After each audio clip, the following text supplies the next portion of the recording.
What kind of tile can you put on the wall or shower? Do you have to seal tile? How much extra tile should I buy for my project? What thinset is the best for my tile application? How hard is it to maintain natural stone?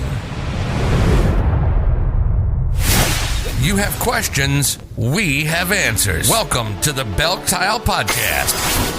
How to style the bathroom, the backyard, the kitchen. How to improve your home style with tiles to make your home absolutely beautiful. Welcome to the Belk Tile Podcast. Here's your host, Mike Belk.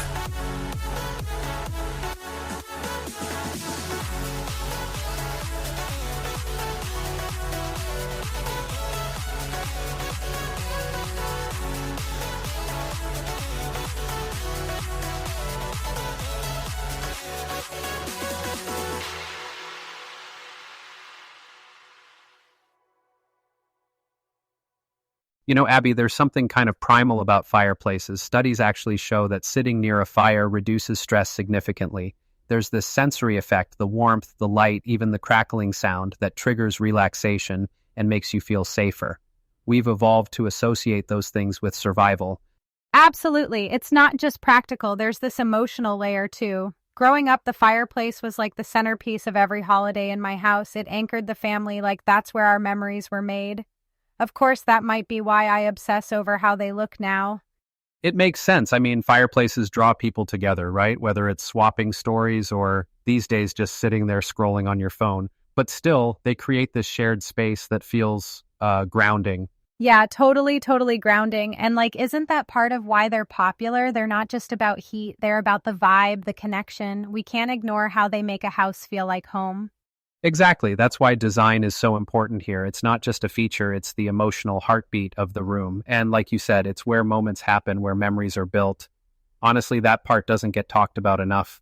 That's true. People think fireplace and they're like, oh, just bricks and logs. But design, it's what takes it from functional to magical. So where do you start with tying that emotional pull into the materials though? Great question. Let's first break down the kinds of tiles you can use: ceramic, glass, metal, stone. Each one's got its pros and challenges. All right, let's start with ceramic. It's such a versatile option, durable, stylish, and one of my personal favorites. I mean, you can go for anything from sleek, solid colors to really intricate textures, so it fits a ton of different aesthetics. And of course, it's incredibly heat resistant, which is a must-have for fireplaces. Exactly. And it's great if you're working with a tight budget, right? Ceramic tiles can mimic more expensive materials without blowing the bank. Right, absolutely. Then there's glass tiles, more modern, super sleek and reflective. They can add this amazing light effect to your space. But heads up, glass tiles are better for surrounds and not the hearth itself, since they don't handle high heat directly as well. Oh, I love how they can make a space feel brighter. And honestly, those swirling or textured glass patterns, so elegant. But yeah, not for the hearth. People might not think of that right away. Exactly. Now, stone tiles, these are your workhorses. Granite, slate, marble, they're natural, timeless, and man, they just scream sophistication. Perfect for more traditional looks or, when you want that wow factor. And they're durable, right? Practically made to stand the test of time. But Mike, you've probably seen people struggle with maintenance too? Oh, for sure. Stone can need extra care. It's porous, so sealing it regularly is key. But if you're up for it, the payoff in style and durability is massive. And finally, there's metal tiles, like antique copper. Honestly, a bit niche, but they give off this super clean, minimal, or even rustic vibe, depending on your design choices. Yeah, metallics are so trendy right now. I had a client who was all about antique copper tiles. They paired it with darker wood tones, and the contrast was stunning. Oh, that's a great combo. And speaking of style, it's not just about the material. Shapes and patterns play a big role too. From classic subway tiles to hexagons or even these intricate random brick layouts, those can completely transform the feel of a fireplace. Wait, random brick? What's that about? It's awesome. I had a client recently who used these tranquil random brick tiles. The uneven sizes gave it this Victorian charm, totally unique, and had this one-of-a-kind craftsmanship feel. You wouldn't believe the texture until you see it in person. That sounds incredible. I bet it becomes a conversation starter every time someone walks into the room. Oh, for sure. These little details, the material, the patterns, the textures, they all come together to create a design statement. And with the right choices, a fireplace can go from functional to downright centerpiece material. After everything we just covered, materials, styles, patterns, it's easy to get excited about the possibilities. But then comes the big question: how do you actually make it all happen? Let's start with the basics. Selecting tiles. First, figure out your priorities, whether it's durability, budget, or style, and build from there.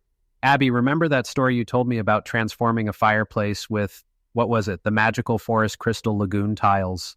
Oh, absolutely. That fireplace started out as this sad, dated brick mess. We replaced the old surround with those calming blue glass tiles. Honestly, it was like giving the room a spa day. It completely transformed the vibe. And the light those tiles reflected? Stunning. Exactly. And hey, that ties into the next point, budgeting. I always tell people, first calculate the number of tiles you'll need, then explore your options. You don't need to jump straight to the highest end material. Ceramic can mimic more expensive looks beautifully.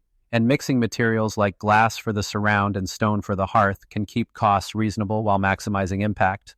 Right, and sometimes small details make the biggest difference, like adding a textured trim around the edges or even accent tiles to frame the firebox. Little touches, but they really pull the whole look together. Absolutely. Now, on to installation. People often ask if this is a DIY project, and well, it can be if you're up for the challenge. Start by playing with layouts before you commit. Experiment with different configurations, and remember, always work from the upper corners downwards when laying tile. Gravity is your friend here. Oh, and clean as you go. I learned that the hard way. Mortar can be, well, stubborn if you let it dry on the tiles, or yourself for that matter. Yeah, exactly. And, if DIY feels overwhelming, hire a pro. It's always worth it to get that flawless finish, especially if you're going for something intricate like those hexagonal or random circle tiles. Totally agree. Sometimes it's about knowing when to step back and let the experts bring your vision to life. Mike, this has been such a fun conversation. I feel like we could go on about fireplaces forever. Oh, no doubt, Abby. Fireplaces are, in a way, the soul of a room, and with the right design choices, they can truly be standout features that bring warmth and style to any space. Absolutely. Well, to all our listeners, we hope you're feeling inspired to tackle your own fireplace projects. Thanks for joining us today. And that's all for now. Until next time, happy designing and keep the fire burning, both literally and figuratively. You've been listening to the Belk Tile Podcast. When it comes to creating a beautiful home using tile, this is the podcast for products, design ideas, and tips. We hope you got some useful, practical information from this show, and we'll be back soon. But in the meantime, reach out. The website is www.belktile.com. Our store phone number is 614-543-8334. Find us on Facebook and Twitter at Belk Tile and on Instagram at Belk Tiles. Make sure to leave a rating and review.